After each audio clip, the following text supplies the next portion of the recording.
My name is Claire Morgan. I'm 32 years old, and the day everything in my marriage shattered didn't start with yelling or fighting. It started with the sound of twisting metal and my own heartbeat pounding in my ears. The rain had turned the road slick, and when the truck beside me swerved unexpectedly, my small car spun like a leaf caught in a storm.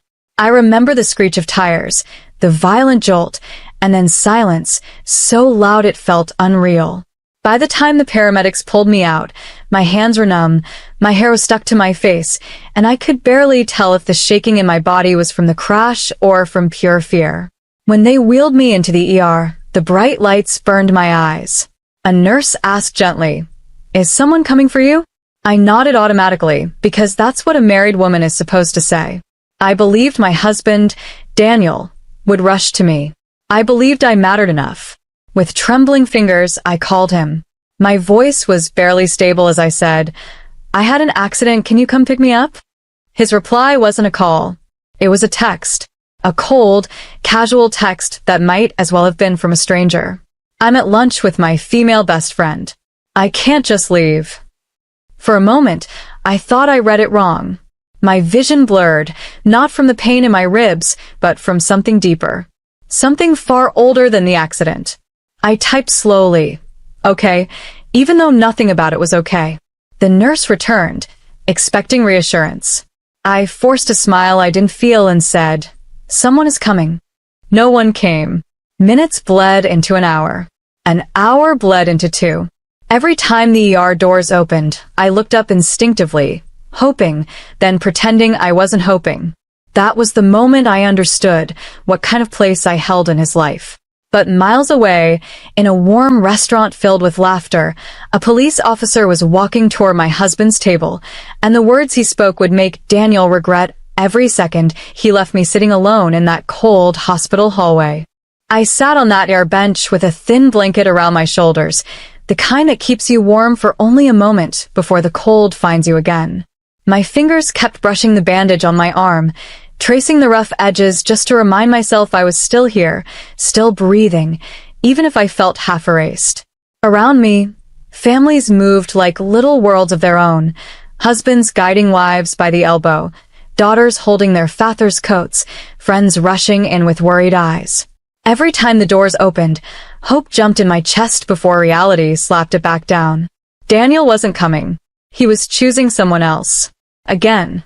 It wasn't the first time, not really. His female best friend, Lila, had always been harmless, according to him, like a sister. "Don't be insecure. She needs me." But the truth was simpler.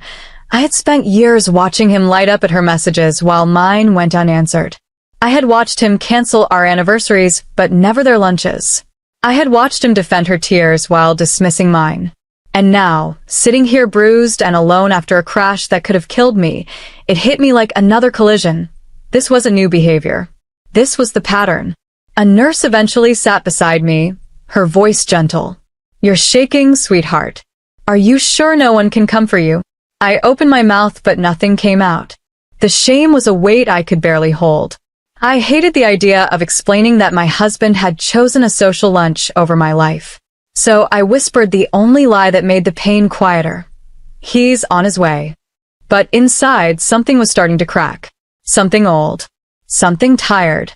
Meanwhile, Daniel was laughing at a table across town, clinking glasses with Lila like the world was gentle and uncomplicated.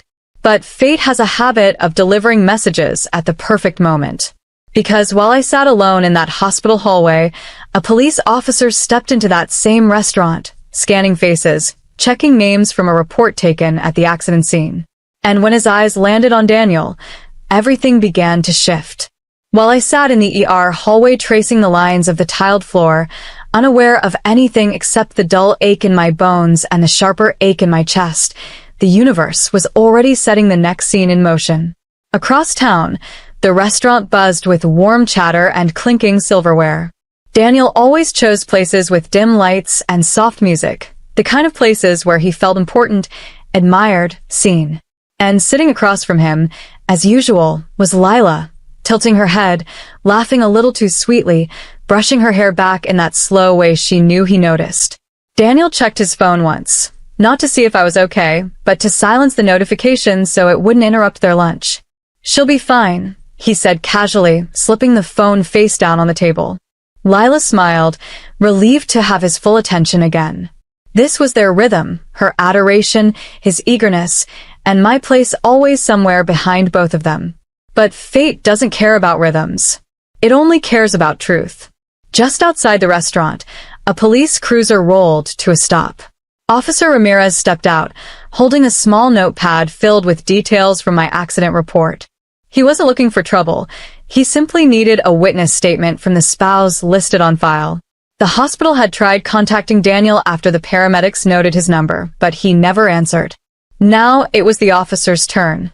He walked inside, eyes scanning the room. The hostess pointed toward Daniel. "He's been here a while," she whispered. The officer noticed the half-eaten dessert, the wine glasses, the relaxed posture. The kind you have when your world feels safe. He approached the table slowly. "Excuse me, are you Daniel Morgan?" Daniel blinked, confused. Yes? Is there a problem?" Officer Ramirez lowered his voice, but every word carried weight.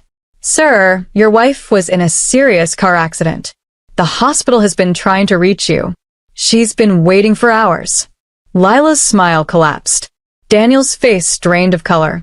And for the first time in years, he realized something he had never once considered. I had finally stopped waiting for him, but now the world had stopped waiting for his excuses. Back in the ER, I sat with my hands clasped so tightly that the bandages crinkled. I didn't know what was happening at that restaurant. All I knew was the hollow feeling in my chest, a quiet certainty settling like dust. This was the last time I would ever wait for Daniel to choose me. A nurse handed me water, and when our eyes met, she seemed to understand more than I said. "You don't deserve to be sitting here alone," she whispered. The words almost broke me because they were too true, too simple, too far from the life I had been living. I checked my phone again. Nothing. Not a missed call. Not a message asking if I was okay. Only the earlier text, cold as winter air. "I'm at lunch with Lila. I can't just leave." I realized something painful but freeing. I had been making excuses for him for years. Every dismissal, every forgotten promise, every time he put me second, third, or last, I had smoothed it over with love. He never returned with the same weight. The accident didn't break anything new. It only exposed what had been cracked for a long, long time. When the hospital discharged me, I requested the fastest release they could legally give. I didn't want pain meds. I didn't want a wheelchair escort. I just wanted out. The cold evening air hit my skin like a wake-up call. Instead of calling Daniel again, I opened a rideshare app and requested a car myself. As I waited outside under the flickering streetlight, the truth settled deeper into me than any bruise. If someone truly loves you, you never have to convince them to show up. On the ride home, the driver glanced at me through the mirror. I must have looked fragile, seatbelt trembling against my sore ribs, but my voice was calm when I said, "Just take me home." Outside the window, lights blurred like watercolor, and for the first time, I didn't feel guilty about the silence between me and my husband. I wasn't abandoning my marriage. I was walking away from a lie. And this time, Daniel would feel my absence long before I ever needed his presence again. By the time I reached home, the bruises from the accident felt tender, but the bruise on my heart felt older, as if it had been there long before the crash, just waiting for me to notice. I moved slowly through the house, taking in every detail. The photo frames he always angled toward himself, the throw blanket Lila had given us that he insisted on displaying, the scent of the cologne he wore only on days he met her. None of it felt like mine anymore. None of it felt like ours. I sat on the edge of the couch and whispered into the empty room, I deserved better than this. And for the first time, it didn't sound like a wish. It sounded like a truth. I didn't cry. I didn't scream. I didn't wait for him to walk through the door with too late apologies. Instead, something clear and calculated began forming inside me, not revenge and anger, but revenge and clarity. Revenge that comes from finally choosing yourself. I unlocked my phone and opened my social apps. I posted a simple update on my story. Home from the ER. Grateful to be alive. No mention of Daniel. No blame. Nothing dramatic. But people who loved me, friends, coworkers, even my cousin who barely checks messages, started replying instantly. ER? Are you okay? Where was Daniel? Do you need anything? Should I come over? Accident? What happened? I didn't answer any of them. I didn't have to. Their questions became the mirror Daniel avoided. Next, I texted my closest friends and invited them over for dinner the following evening. I wanted laughter in the house, real laughter, not the rehearsed kind my husband and Lila shared over wine glasses. Before going to bed, I made one more move. I messaged Lila's longtime boyfriend, the one Daniel always pretended didn't exist because it made things inconvenient for him. I kept it polite. Just letting you know I was in a car accident today. Daniel was with Lila for hours. No accusations. No commentary. Just truth. And truth, when revealed at the right moment, can be sharper than any blade. My revenge had begun, quietly, cleanly, and with the one thing Daniel never expected from me: strength. The next morning, I woke up with soreness rippling through every muscle, but for the first time in years, my mind felt steady. I moved slowly, making coffee, touching the counters, studying the quiet of my home. It's strange how silence hurts when you're waiting for someone, and how peaceful it becomes when you finally stop. I showered, dressed gently to avoid the bruises, and prepared myself for the day ahead. Because today, I wasn't going to stay silent anymore. Daniel and I ran a small family business together, something I built with my own hands, and something he liked to claim credit for. And I knew exactly where he'd be at 9 a.m., the staff meeting.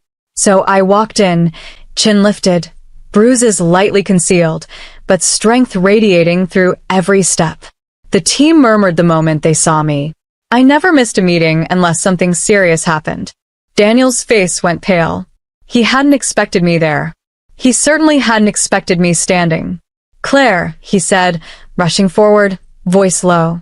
"I was going to come home. I swear." I lifted a hand. "Let's start the meeting." People sat. Daniel hovered beside me, uneasy. He was waiting for me to cover for him, to protect him like I always did. But that version of me had died in the ER waiting chair. I started the meeting with one simple sentence. Family is defined by who shows up in your hardest moments. Silence fell like a stone. I didn't accuse him. I didn't raise my voice. I didn't mention the accident or the hours of abandonment. I didn't need to. The truth was already spreading through whispers from my friends online, through questions people had asked him when he came home late, through the worried texts he ignored for hours. Then the door opened. Lila walked in, carrying paperwork for Daniel, but when she saw me, she froze. Her guilt showed before her words did. She dropped her gaze, cheeks flushing bright red. The staff looked between her and Daniel, confusion shifting to realization.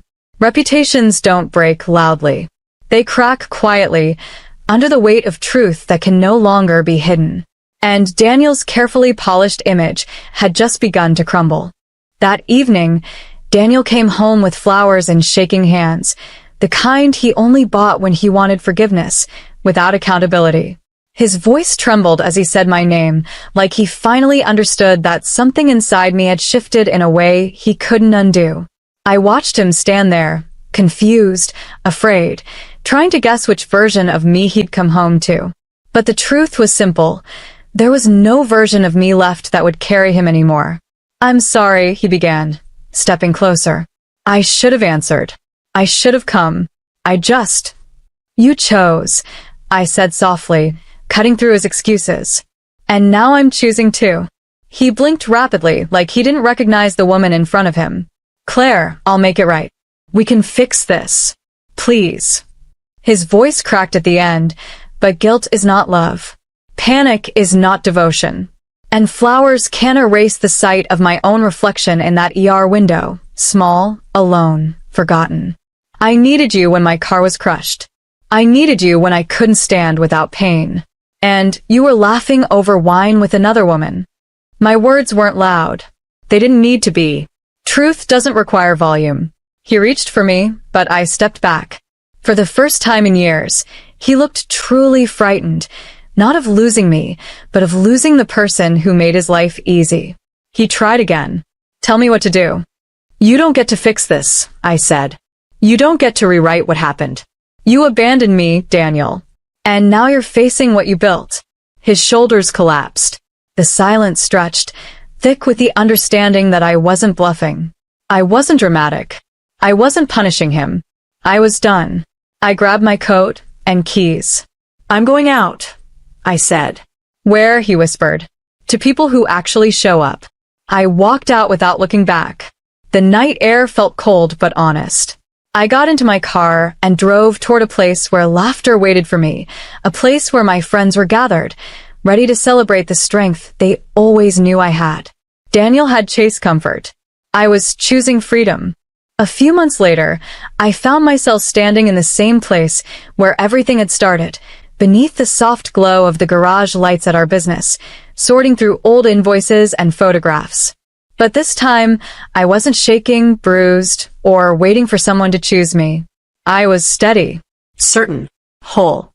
My life didn't snap apart after the accident. It quietly reassembled itself into something stronger, something mine.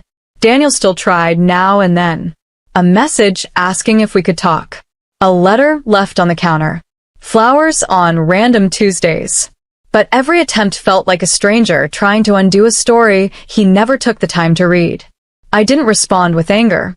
I didn't respond with hope. I simply didn't respond, because peace speaks louder than explanations. At the business, the staff began naturally turning to me with questions, decisions, ideas. Not because Daniel had stepped back, but because I had stepped forward. People trust those who show up. And I had shown up for them long before I learned to show up for myself. Meanwhile, Lila's situation changed too. Her longtime boyfriend confronted her with the message I'd sent. Lies unraveled, trust dissolved, and suddenly the lunches didn't look so innocent.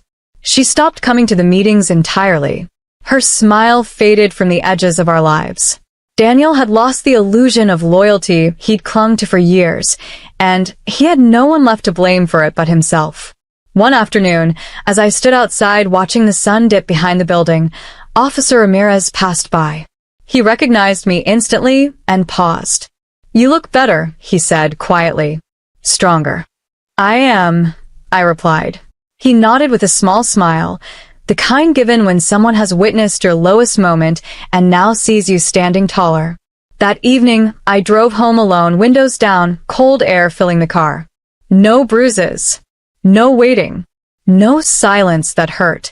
Just peace sliding into the empty spaces where pain used to live. And as I stepped into my quiet house, I whispered one final truth into the soft light of my new life. Sometimes the real revenge isn't destroying someone. It's finally choosing yourself and never looking back.